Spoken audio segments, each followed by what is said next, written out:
Keraton Surakarta Hadiningrat menyimpan banyak misteri yang tidak terungkap oleh logika biasa. Di balik keagungan bangunannya yang anggun dan penuh ukiran klasik Jawa, terdapat satu sosok istimewa yang bukan manusia, tetapi memiliki kedudukan seperti seorang bangsawan, seekor kerbau putih bernama Kebo Kiai Slamet.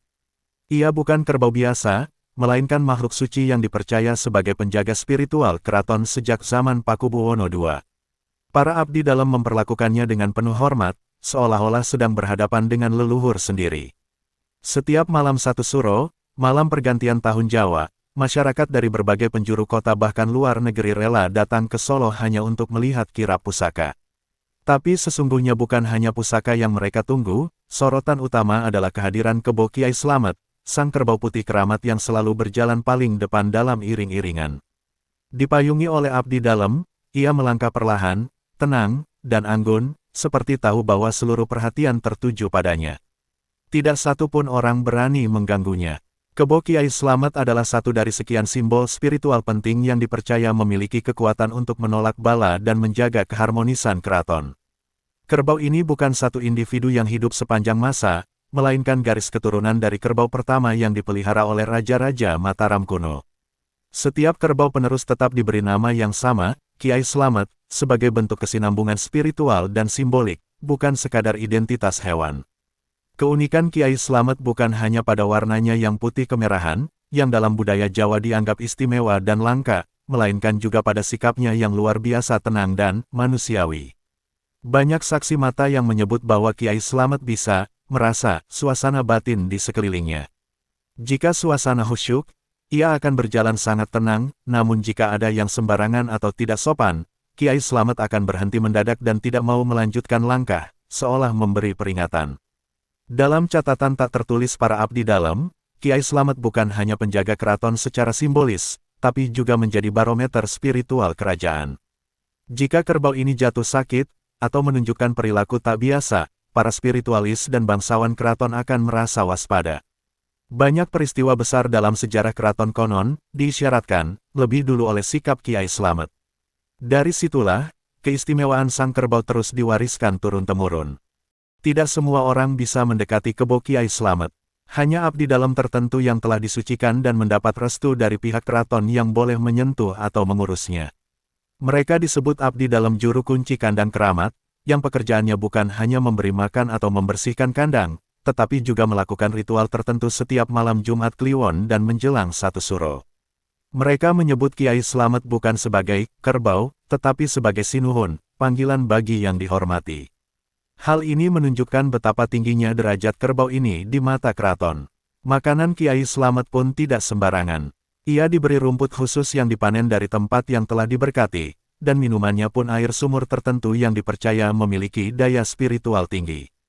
Sebelum diberi makan, abdi dalam harus membaca doa-doa pendek dalam bahasa Jawa kuno sambil mengelus kepala Kiai Slamet. Ajaibnya, kerbau ini akan mengangguk perlahan seperti mengerti arti dari doa-doa tersebut. Banyak orang menyaksikan sendiri hal ini, dan sebagian besar percaya bahwa Kiai Slamet memiliki kepekaan spiritual yang tidak bisa dijelaskan dengan logika biasa.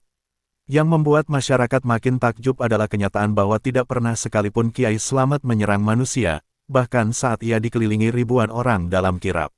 Sifatnya yang sabar dan tenang membuatnya dihormati semua kalangan. Bahkan anak-anak kecil pun bisa berdiri di dekatnya tanpa merasa takut.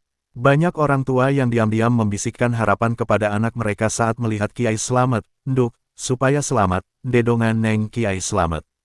Sebuah kepercayaan lokal yang telah berlangsung turun-temurun. Menurut kepercayaan masyarakat Solo, Kebo Kiai Slamet juga bisa berkomunikasi melalui mimpi.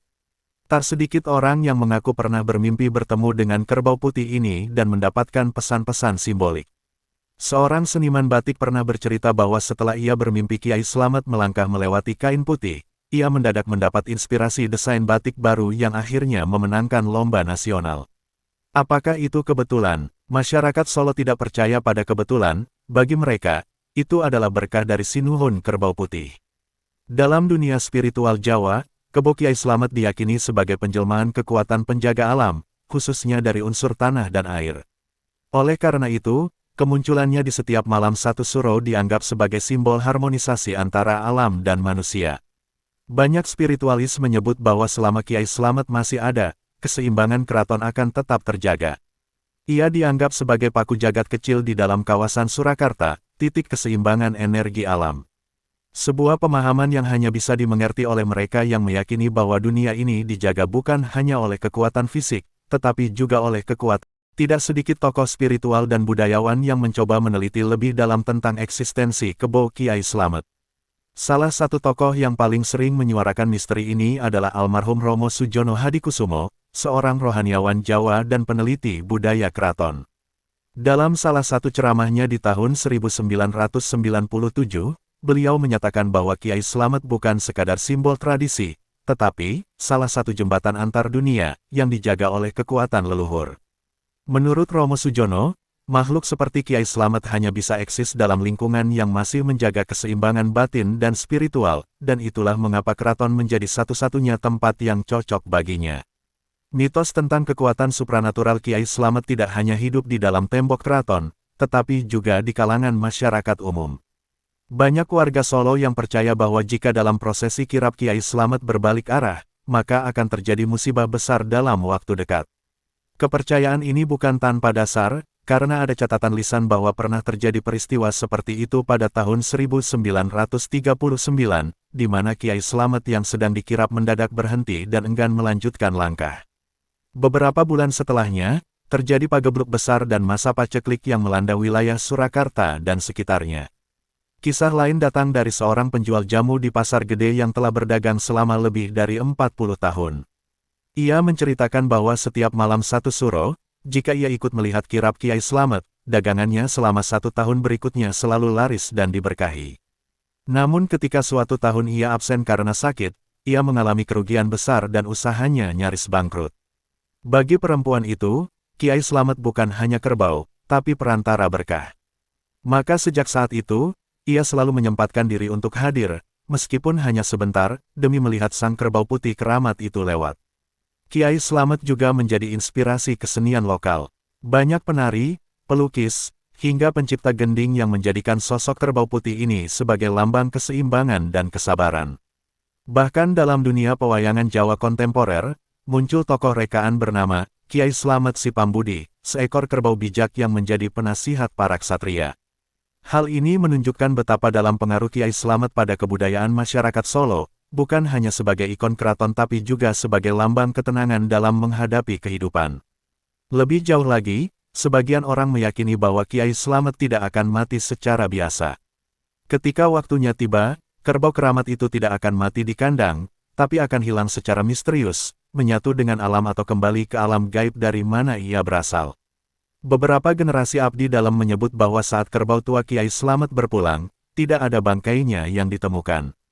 Yang ada hanya bau kembang dan jejak kaki di tanah basah yang mengarah ke hutan kecil di luar keraton. Cerita ini membuat banyak orang percaya bahwa Kiai Slamet bukan makhluk biasa, melainkan utusan yang menjaga harmoni dari dunia tak kasat mata.